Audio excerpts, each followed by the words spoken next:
Beginilah detik-detik satu unit rumah rakit yang hanyut diterjang arus deras sungai. Kejadian ini terjadi di bantaran Sungai Babatan, Desa Citajaya, Kecamatan Pedamaran, Kabupaten Ogan Komering Ilir. Rumah yang diketahui digunakan sebagai tempat usaha kerupuk kemplang itu hanyut saat bersamaan hujan dengan intensitas tinggi di kawasan tersebut. Rita, pemilik rumah rakit yang hanyut, mengatakan, insiden itu terjadi sekitar pukul 5 sore di mana saat sedang turun hujan.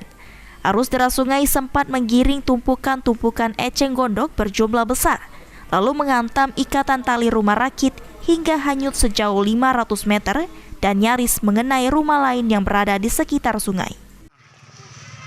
Kemarin tuh jam 5-an sampai jam 5. Jam 5 sore ya? Iya, jam 5 sore. Arus banjirnya deras ya? Deras. Hujan enggak posisi? Hujan, benar ada hujan. Jadi tali itu lepas? Iya, lepas. Dia ini kena yang sebelah ini dulu. Sebelah ini kan dia udah pakai bambu bawahnya, dia pakai drum. 2 meter masuk, dia keluar. Keluar itu langsung ke tempat kami.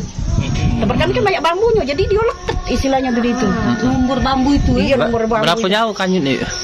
Sampai berapa kalau ukuran berapa sampai jerama gantung? Ada 500 meter? Lebih kurang? Lebih kurang 500 meter? Jadi ditarik yuk, pakai apa? Pakai ketek? Kemarin tuh cuman kami tuh untung listrik ini nah. Nah ini putusnya posisinya di sini listrik ini. Gua pun kemarin orang tuh langsung nyebor galok. Ini ini yuk kan enggak dari rakit jauh. Nah untung Tuhan tuh adil, alhamdulillah tuh pas putus ini listrik ini dia masih tergantungnya ini.